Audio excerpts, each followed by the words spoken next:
open houses aren't to sell the house, they're to get clients. Yep. And when I first started, someone told me, oh, open house is a waste of time. They never sell a house. You're right. They don't sell that house, but they do sure as heck get you additional swings and clients to be in front of people.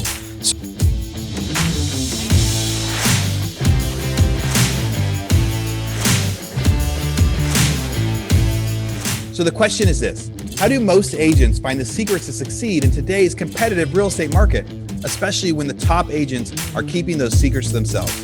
That's the question, and this podcast will give you the answer. Hi, I'm Aaron Amuchastegui, and welcome to Real Estate Rockstars. Recording in progress again. Does everybody love the new warning that Zoom gives us? Hey, Real Estate Rockstars, this is Aaron Amuchastegui. I'm your host, and today I get to talk to Mark McGuire. Mark's from Lansdale, Pennsylvania, the H-Fire Holdings, H-Fire Capital, a lot of different business stuff he's doing. He's started as an agent, team leader, doing all sorts of fun stuff now. Mark, how's it going? Aaron, good to see you, brother. Good to see your face again, man. It's been a while since we had the chance to connect. Yes, so much fun. It's awesome. Before we hit record, we were joking about some of the old podcasts. I know you've listened to a ton of our podcasts, but I'm going to ask you again on the air. What was your favorite podcast that you've listened to of our Real Estate Rockstars podcast? Yeah, my favorite podcast, and I don't remember the woman's name, but there was an agent that just had an absolute meltdown and basically called Pat Hyben Tracy unprofessional. Yes, that was Tracy Tudor, episode 800. It's the funniest. It's one of the funniest podcasts. So listeners, if you haven't gone to that one yet, if you haven't been around, go back and listen to episode 800. It'll take you 3 minutes. Don't listen to it. Watch the video, because the video is that much better, because the hairdresser's doing her hair as she's screaming at Pat that what type of questions are these? Yes. Episode 800. Go to our YouTube page and watch that, everybody. Because so Tracy Tudor, she's from $1 Million Listing Los Angeles, right? Or somewhere one of the $1 Million Listing shows. She's on there. Pat's asking her the questions we ask everybody. And during the recording, someone is like doing her hair while she's talking, and she turns off her camera thinking that Pat cannot hear her. And at that point, she starts talking all sorts of stuff. And then Pat says, hey, I can hear you. So that's going to be enough of a plan. Go listen to episode 800. But other than that, most of the time we get to talk about fun real estate stuff, fun, actionable real estate stuff. When did you become a real estate agent, Mark? I became a real estate agent in March of 2012. And was that out in Pennsylvania? Yep. Always in Pennsylvania. Yep. We're northwest, like 45 minutes northwest of Philly. Okay. So I had some buddies who used to live over by there. I forget the little town they were in. It wasn't Lansdale, but 45 minutes northwest of Philly was the area. So why did you want to become a real estate agent? Yeah. So actually, I tried to not become a real estate agent. I actually played in a band professionally for 7.5 years. And what band did you play in? What kind of music did you guys play? Yeah. So the name of the band was Find Vienna. Then they switched to the name Bel Air, Belheir. In fact, I think I've done more publicity for them since I left the band than I ever did while I was with the band. But it was an awesome experience. I learned a ton, failed a lot, and it's my first business venture. Dude, that's awesome. Find Vienna. If you type that in, it says an alternative rock band from Philadelphia, Pennsylvania.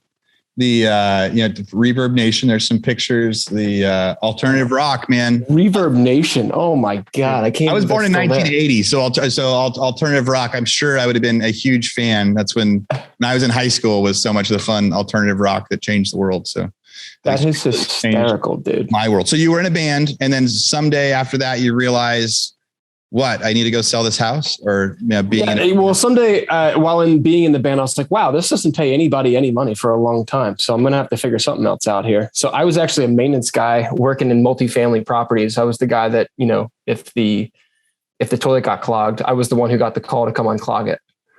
So at night you're playing in a band, and during the day you're unclogging toilets at an apartment complex. Yeah. And I was like, wow, there's got to be more to life than this. And my cousin was like, hey man, you'd be great at residential real estate sales, because my cousin was in real estate brokerage. In fact, my grandfather was in real estate brokerage. They actually, I think, built RESPA for his company, because he had a tax business, insurance business, title company, property management company.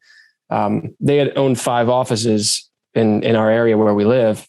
And I didn't want to go into real estate for the very reason of I didn't want to fall in line on the family stuff. And then my cousin basically was one who was like, hey, you'd be killer. You should do this. You don't need a college education, because I didn't have a degree. Yeah. So I thought I needed the degree. Sure. Like, cool. So I don't need a degree to be an agent. That sounds like way better than unclogging toilets at an apartment complex. And so where did you first go to work? So my family owned a bunch of multifamily properties. In fact, I didn't know that they had them until I was about 18 or 19 is when I actually learned what they had. Never knew. That's a whole other story for later. Yeah. Yeah. So I never knew what my family had. They were the quintessential millionaire next door. They didn't flaunt anything, drove old cars, lived in simple houses, just reinvested every blessed cent. So I had really good role models and I was fortunate. Cool. So you knew that so you find out 18 or 19, my family actually owns a bunch of apartment complexes, but stay humble anyway. What a cool lesson to learn. I did not learn that lesson soon enough in life. I think I had lost millions of dollars twice before I learned that lesson. And so awesome. So you were already, by 19, you were already learning more than me about life with that. So you started becoming an agent that way. What was your first deal? Do you remember how you got your first deal? I do remember my first deal. In fact, it was a bank-owned deal that I did. It was May of 2012 was when it closed. I put under contract in March closed it first in May of 2012. Yeah. And that was back when you could buy things for nothing. And you could like find a deal with a blindfold and you could throw a dart at a map and you hit one. So were you buying for yourself? Were you buying for an investor? Was it for a client? No, it was for a client. My very first house that I ever sold was actually my grandfather's, for my grandfather. Yeah. And then I went to closing and I got my license while I was working with my grandfather. And we went to closing and he said, great, go put your work clothes on. We're going to go start ripping this house up. So I literally changed out of my fancy shirt and tie, and it was 97 degrees in an unair conditioned 1920s row home. And I started ripping up the floor in the kitchen. It was ridiculous. Dude, Mark. So my son Brax has just entered the podcast studio. We'll see how long he makes it in here as he's looking for his VR. You find it back there, buddy? You got to bring that into the house. We'll see how long he stays. You might see him in a second. Beautiful. He makes it on the podcast at least once a month. And most people's comments is your son never wears a shirt. And that's true. At least he wears pants. He's a little 5-year-old. He's wearing pants as he's running by with his VR. See you later, buddy.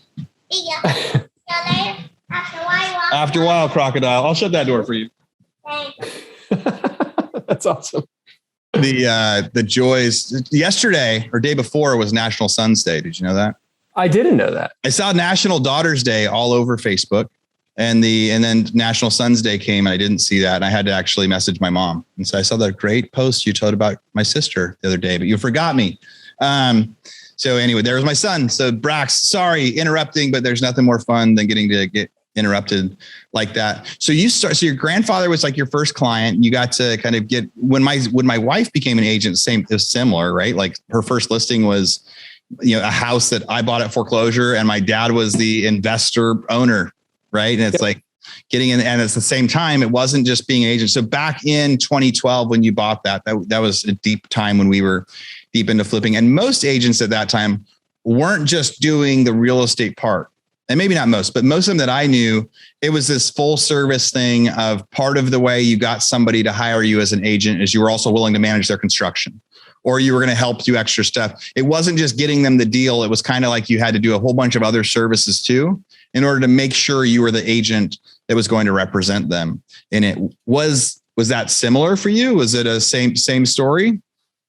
I would say no, but for that particular case, but I do think that right now, I mean, people don't know if you haven't been in the business, and I wasn't even in it back in the run up on originally, but if you haven't been in the business since 2010, 11, 12, when you really got to see like some real blood running in the streets, mm-hmm. But people take for granted how easy it is right now to get a deal done. I mean, you could do everything incorrectly and still come out smelling like roses, just because of the market climate right now. I mean, I've watched a lot of bad business go on and a lot of poor, decisions and choices by agents, and they still get the deal closed. If you did that back in 2013, 14, when it was hard to get a deal done, you got blacklisted, and the people who were in the business then were only the heavy hitters. So getting started back then, it was tough to get accepted because you had to build the trust and, instill confidence that you were going to execute. If you signed it up on the front end, you better be getting your buyer to the table at the end. Real Estate Rockstars, this is Aaron Amuchastegui for a quick commercial break. So during 2020 and 2021, the real estate market completely changed. There's so much competition in the market, so many people trying to buy and sell houses, but there's hardly any supply, hardly any product, hardly anyone willing to list their homes. It's time for every agent out there to become a hybrid agent investor, to be able to reach out directly to homeowners to try to get them to sell or list their house. We've got a new website. Go to leadpropeller.com and you can set up your own investor buyer website in just minutes. You'll set up your own URL, set up phone numbers, help go through the leads, help reach out to people that aren't listing their property currently, and have them fill out a form that says, hey, I want to sell my house. And then as an agent, you can go through and make them a hybrid offer. You can tell them, hey, I think your house would sell for $220,000 on MLS, but I can either write you a $180,000 cash offer right now, or I can help you fix it up and you'll list it for $220,000 on MLS. These are buyers that are looking for quick cash offers. Tens of thousands are submitting these forms every single day, and they're skipping the listing process. But so many of you guys out there are such good agents. It's a great opportunity to get that lead and help them maximize sales price for their home. So again, go to leadpropeller.com and think about signing up for your own investor site so buyers will start reaching out to you, asking you to make an offer on their home. It is such a good point.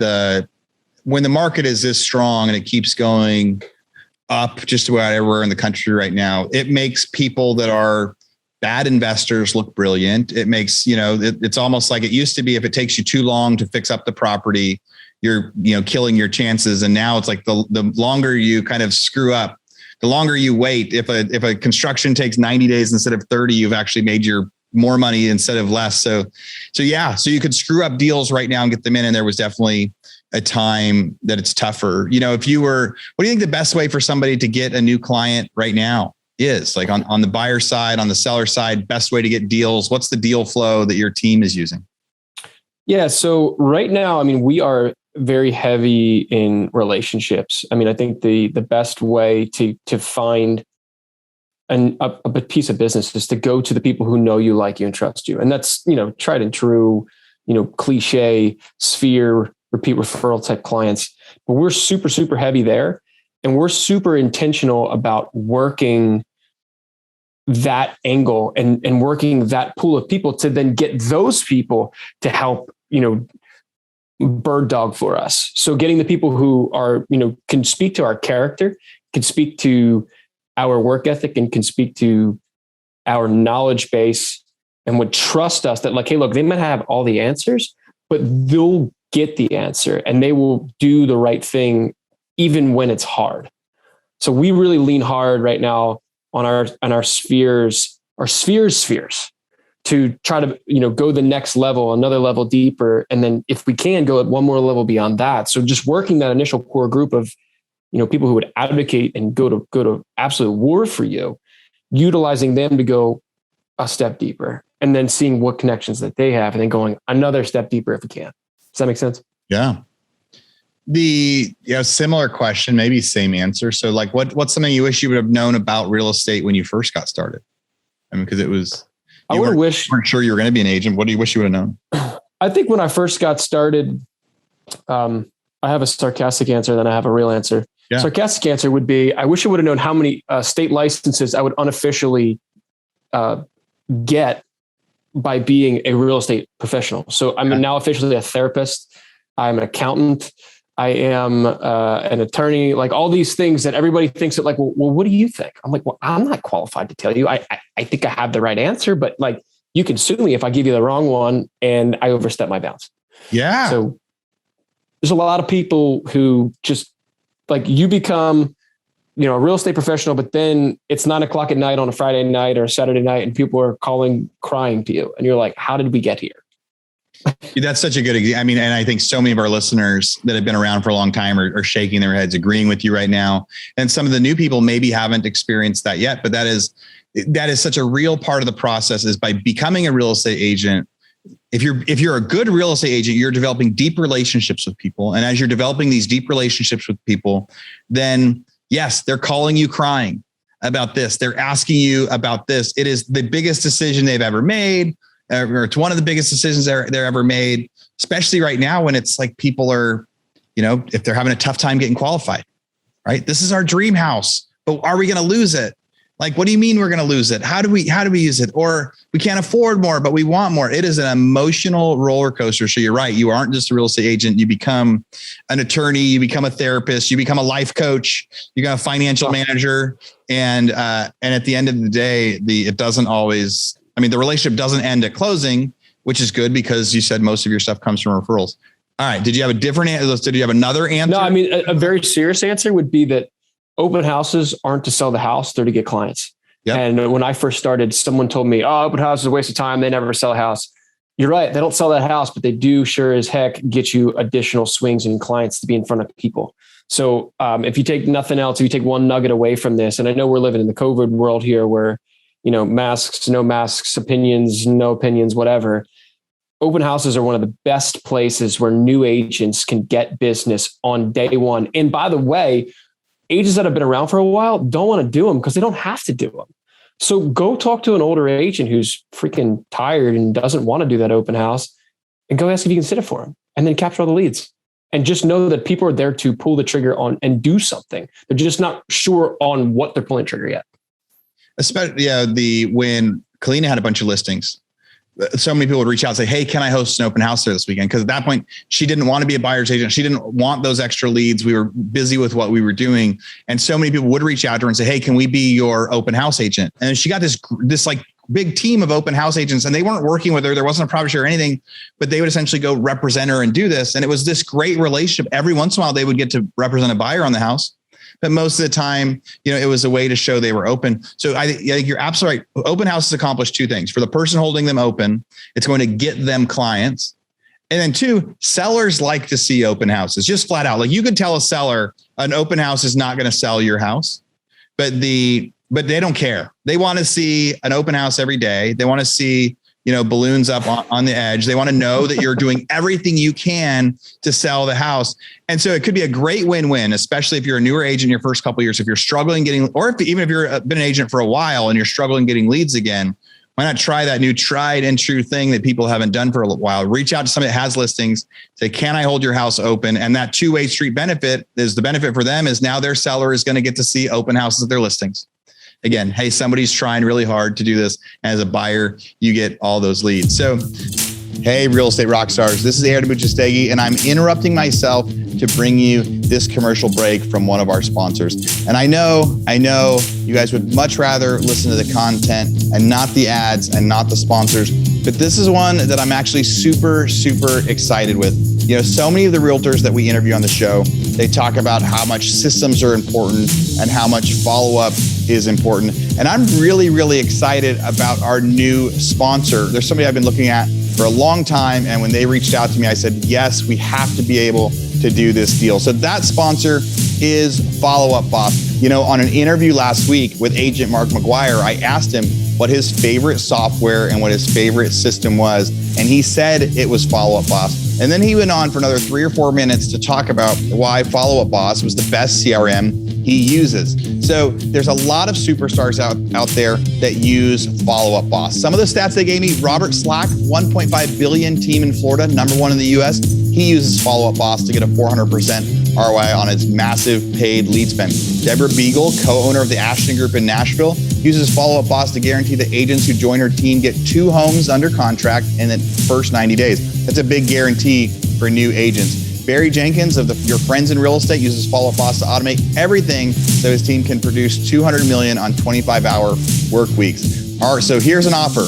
You guys are going to get this special for being Real Estate Rockstars listeners. Now, I've used Follow Up Boss. We've actually used it in our non-real estate businesses as well because it's so good at being able to set timers, set automatic texting and emailing, and what do you know? Best name ever, Follow Up. So here's what we got.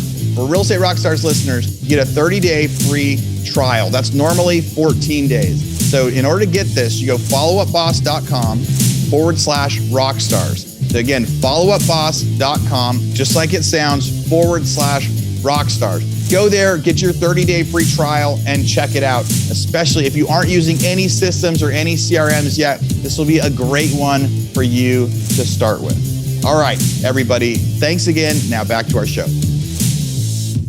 Before we hit record, we talked about some of the mistakes in real estate, some of the challenging parts of it, of essentially hiring the wrong people. You said some of the biggest, one of the biggest mistakes around there that kind of you made or a real estate agent can make is hiring the wrong people. Tell me about that process. Tell me about what happened. Yeah. So I started trying to build a team in 2016. That was when I'd been introduced to Keller Williams and the idea of building a team and building something beyond just myself. Because while I liked the gross income, what I found was I hated the lifestyle I was building for myself because I was just constantly chained to my phone. And it was starting to strain my marriage. It was really starting to, strain my friendships and strain my relationship with my parents, my siblings. And because all I did was work. And it was like the running joke, well, where's Mark? Guy's probably working again. And I mean, I like to work and I enjoy working, but I don't want it to be that I have to work. I want it to be that I choose to work. And so that was my whole thought with building a team. And in order to build a team, you have to start hiring people. Mm-hmm. And when you first start hiring people, you don't know anything. You don't know who you want. You lean on people who've hired before to give you guidance. I tried to do that. I got lukewarm guidance at best. And, then you got to set things up the right way. So you got to really make sure that you structure your company the right way first to be able to actually go and set up payroll. And you really want to make sure you understand your order of hiring and you get that assistant first. But beyond the positions that you need to fill, it's really like, who is the person who's filling a position? Not like, in theory, yes, this is the order of hiring in, maybe hire one, hire two, hire three. Like there's, a pretty clear path of who you should hire, but it's who is the person at their core that you're hiring? Like, what do they stand for? And I think where I made a big mistake was just because I didn't know any better. I didn't really take time to think about what are the non-negotiables that need to be a part of this person's moral fiber in order for them to work within an organization that has my vision long-term. And that was where, in the last year, I've really spent a lot of time. And by the way, if you're counting, that's like, this is 5 years. In the last year, I got intentional on building out our core values and what we really stand for. And it wasn't until I had my entire team basically turn on its head, made a bad hire. They totally, I would say, infiltrated the culture and then tried to turn everybody against me at the top. That I learned that lesson. It was a tough lesson to learn. Yeah. Cameron Harold is one of my business coaches, one of the guys I look up to, especially when it comes to culture and hiring and people. And he was one of the first guys that told me your company values, your company core values need to be something that is so clear that you hire or fire based on it. That you actually say, hey, that action was against this core value, which here is a warning. And if it happens again, you're going to get terminated. And it really made me start looking at core values different, but it also takes some of the responsibility off of the leader when it comes to hiring or making those decisions. It's like, here is our core values, very clean. If you guys are trying to figure out how to build a vision, how to build core values, go check out Cameron Harold and some of the stuff he does. Mark, you've got your core values just sitting for you at your desk? Yeah, ma'am. All day, every day. So right there, right in front of you, says the Mark McGuire team, core values: honest, accountable, loyal, coachable, committed, and selfless. Like the honest, accountable, loyal, like just those three things there are ones where you can say, I can hire based on that, or I can fire based on that. Here's an example where you were not being honest. And a small lie is a big lie. I've had that happen a couple times recently in business, where just the smallest lies happen and start to go like, oh, but that's so bad. Because if they're willing to say that, like how important is that? And if you're somebody that if it's front and center honesty, then that has to be something where, wow, a small lie becomes a big lie. Yeah. I bet. I'm assuming right. How, does that? Yeah. I mean, you give now? an inch, take a mile kind of deal. You know what I mean? It's really challenging. I mean, honestly, these core values came about as a result of all the people who aren't still with our team, because everybody who is with the team possesses these 6 core values, and everybody who is not with the team, one of these was fundamentally flawed, at least one of them, if not 2 to 3. And so I had to go back through my mistakes and sit in those mistakes and put myself in that place mentally and emotionally to say, like, who is it that I really want in my world going forward? Who is it that I really expect to take this vision I have and not only uphold it, but make it better, and what it's required of that? And it really took myself and 2 other members of my executive team to sit down over a period of, we've hashed it out over like a month and a half, where we sat down with what we really like from people. We wrote out all the things that people did that were not okay and why they're not here. Then we distilled that down and then revisit it. And then we said, okay, like, how do we sum this up into simple 1-word adjectives? And then we built that list, and then we came back and we all sat with that list and we said, hey, we want to revisit this list. And then we whittled it down further. So it finally got to the point where we distilled it down. You really want anywhere between, I think it's 3 to 6, I think is the number, no more than 6 and no less than 3. 4 to 5 would be ideal. We just couldn't figure out a way to get, I really wanted it at 5. I just couldn't figure out how to take one of these away. So now that I'm here, we just had a conversation this morning because we're in growth mode, and we're looking at saying, okay, this is our litmus test now. Anyone who's going to potentially join this team would need to hit every one of these 6 things. And if one of them's missing, they're gone. And furthermore, if we have our current team here and, someone's gets out of line or they misstep, this is a great mirror to say, hey, look, are you being accountable right now? That's all you have to say. You don't have to say what you're doing. You just have to hold the mirror up and say, are you being this right now? And if that team member can't honestly look at themselves and deeply think about whether they are or not being that objectively, fundamentally, they have to go anyways. Yeah. Yeah. Are you being coachable? Are you being, is this who you are right now in our value system? How many deals is your team doing a year right now? Yeah. So we're going to do probably between 80 and 85 this year. Yep. And how many people on the team? There are 4 in production, if you were to include myself, but I've really stepped out of production this year. So it's really 3 in production at this point. What's your average sales price? Average sales price right now is $325, $390. And for you guys that heard us at the very beginning, those were the 3 questions that threw Tracy Tudor just so off her game. Those 3 questions, she started like screaming, could not believe that someone would ask such stupid questions in a real estate podcast. But we laugh a little bit around here. I've had plenty of good reviews lately and plenty of bad. I actually had somebody tell me lately that I talk too much about, people and their stories, and I need to get back into the nuts and bolts, but we'll see, man. This is fun getting into this stuff with you. Real Estate Rockstars, before this next commercial break, I just want to say thank you for listening to the podcast, and thank you for listening to the commercials that we put in here. This is how we're able to push the podcast to you. This is how we can make sure that we publish so much content and keep providing value. So here we go from one of our sponsors, Rent Ready. All right, guys, we got to be honest here. You've heard so many of the Rent Ready ads over the past really 9 to 12 months, as they've been one of our flagship sponsors for so much of the stuff that we're doing.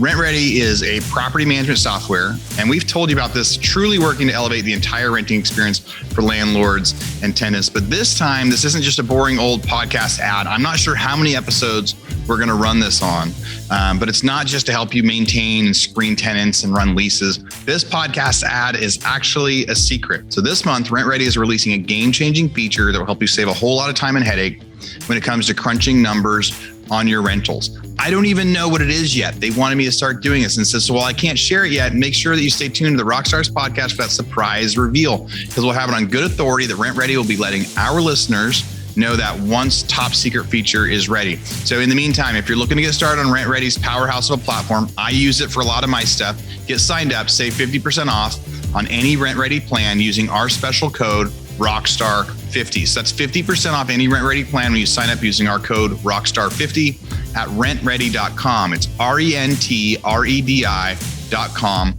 using the code Rockstar50 for 50% off any of them. And again, listeners, I got to say, thank you for listening to our sponsor ads. And if you have any interest at all in trying, any property management software, we appreciate it when you go check out our sponsors, especially the ones where I'm telling you about it myself. Mark, so now what's next for the goal list for your team? Yeah, so for our team, we've really been working super hard on our systems and processes. When we hired the last time, I added too many people, and it really exposed our foundation, and it really showed that our communication systems were inefficient. It exposed that too much of the business revolved around me kind of trying to keep all the plates spinning. Mm-hmm. And because I simply didn't do a good enough job of communicating expectations and setting up the systems to facilitate success amongst all the possible sticking points when it gets handed off. So we're really drilling down on our systems, making sure that we're in our CRM every day, that we're consistently hitting our follow-ups and our to-dos and our touch points. And from there, it's go vertical and scale. Yeah. What's your favorite CRM? We're using Follow Up Boss. Cool. They're actually a new sponsor. It might come live right on this podcast here, but Follow Up Boss is a new sponsor of ours that came on, and I'm pumped about having them on here as one of the sponsors of the podcast because so many people do say that answer. So many people are excited about that. So maybe listeners right now, you've already heard my ad, but it's a real deal. Mark is one of the guys using it. I promise that wasn't staged. What's your item of utility that you're giving us for the toolbox? For listeners that are new, you go to hybendigital.com. You can go say, sign up for our toolbox, and everybody we interview gives us some of these tools that they can come on and share. Yeah. So first of all, just to go back to Follow Up Boss, I've used Boomtown. I've used Line Desk. I've used Conversion. And I think Follow Up Boss gives you the most integrations that are simple, and it gives you the best ability to go and integrate large things into one single solitary platform. Yet at the same time, it's still affordable.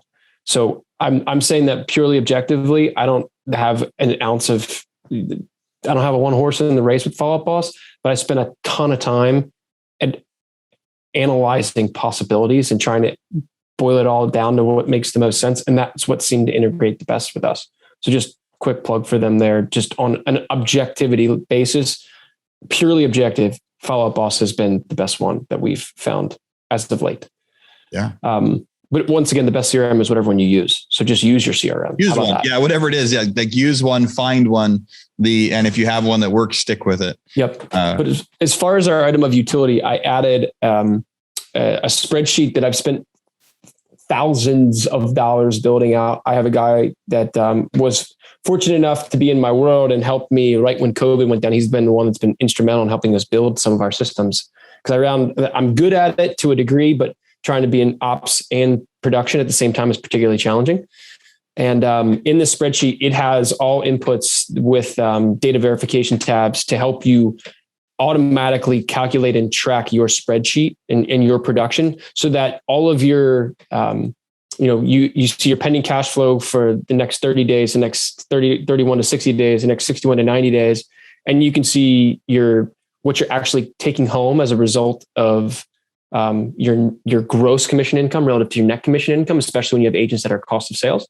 Yeah. And then it has everything by quarter broken down by source. So super in-depth spreadsheet that gives you crystal clear analytics on your organizational performance. Cool.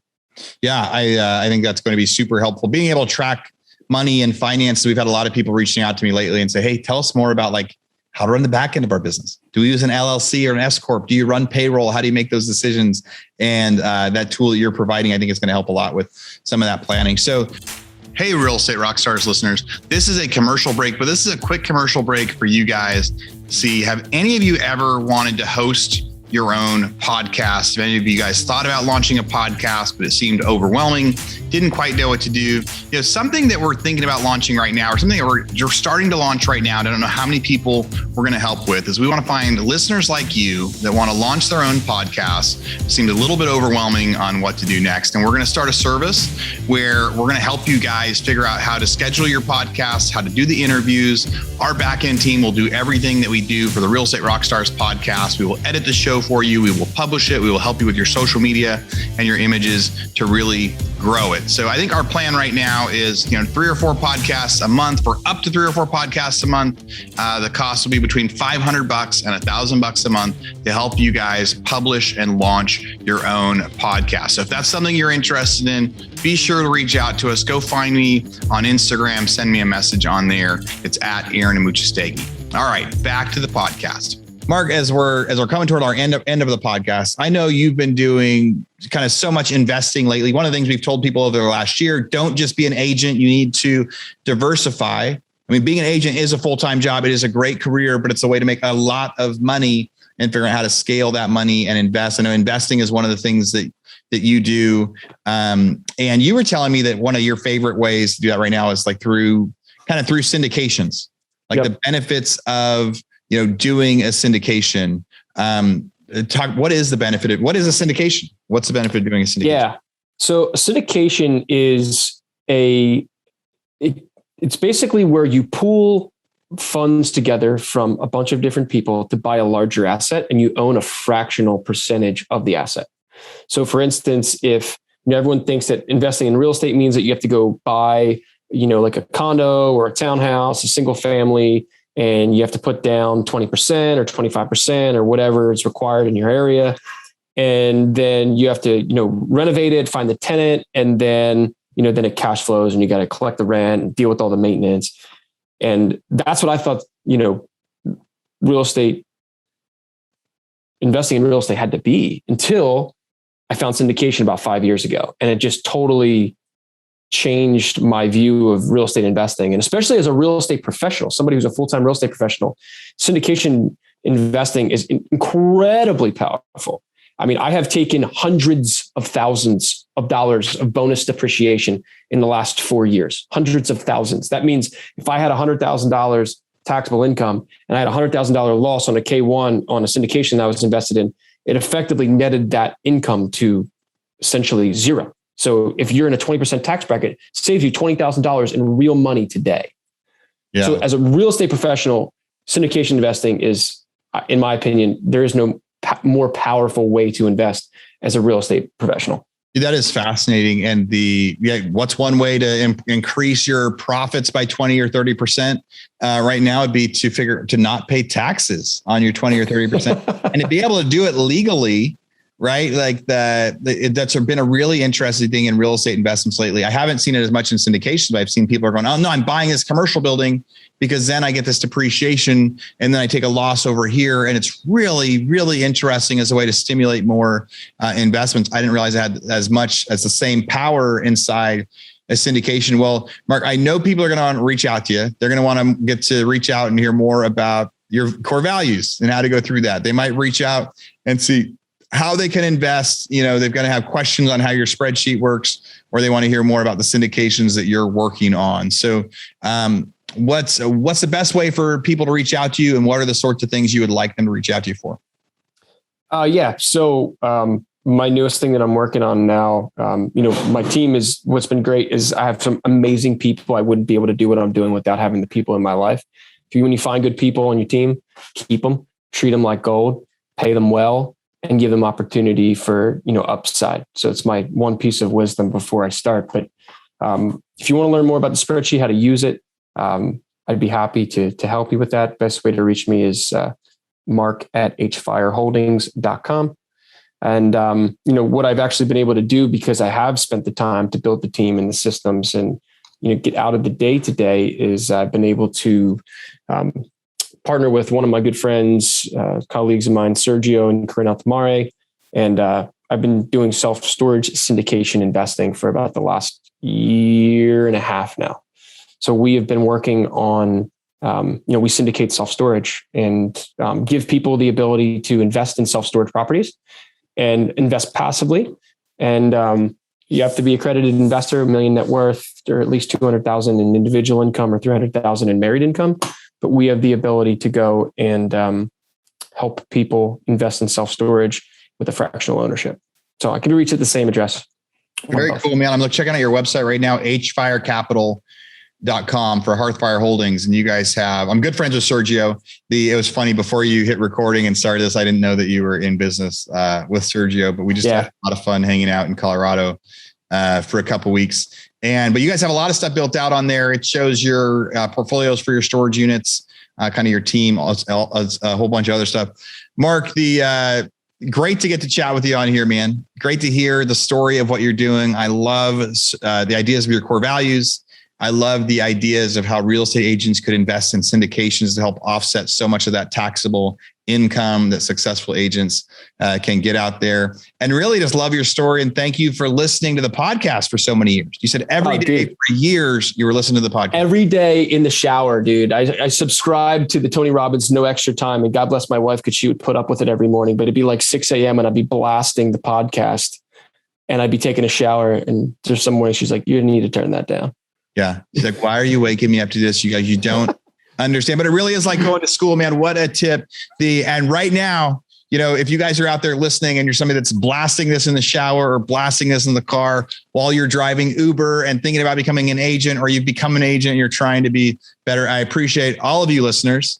And I can't wait to have all of you guys on here. So don't forget, if you are starting to crush it in your business, reach out to me. It's time to get you on the show. I know a lot of people are like, when they finally reach out, they're like, "I didn't think you'd want to interview me, but now it was a lot of fun." Like, reach out if you're somebody that has something to add value and you're listening, what people need to hear. So come join us. So Real Estate Rockstars, thank you for listening today. And Mark, thanks for coming on the show. Absolutely. Thanks for having me, Aaron. It's a pleasure, man. Thank you. Such a pleasure. Thank you. All right, Real Estate Rockstars. This is Aaron Muchastegui jumping in again to thank you for listening to the show. Hopefully you guys loved listening to that one. And I want to make sure that you know about all of the extra resources that we have. And also, we need your help. They say podcasts are free. You get to listen to podcasts for free. But what is the cost of that podcast? I would say, if I could beg you to pay anything for that podcast, I would say the cost of the podcast is going and giving a review. So whether you download it on Google or Apple or YouTube or anywhere else, please go give us a review. Say what you liked, what you didn't like. It helps us get better guests. The more reviews, the higher we get in the rankings. Right now, we are the biggest podcast out there for real estate agents, and we want to keep that spot because we know there's lots of podcasts out there. So go give us a review. Also, be sure to go to hibandigital.com. If you liked any of the resources that those real estate agents talked about, we've got a huge video vault of those resources for free. Every penny that comes on the podcast that we interview, they give us something that helps them get their deals or helps them work with their clients. And we put that in the toolbox in our vault for you. So go to hibandigital.com and you can get it. If you're looking for real estate education, go to rebusuniversity.com. We have all sorts of courses in there to help agents succeed in real estate. How to get the listing, how to negotiate deals, how to become an investor, all sorts of different stuff, rebusuniversity.com.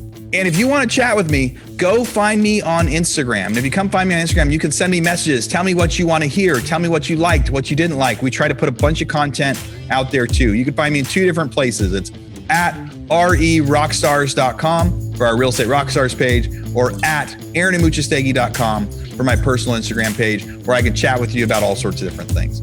Thanks for listening. We'll see you again soon.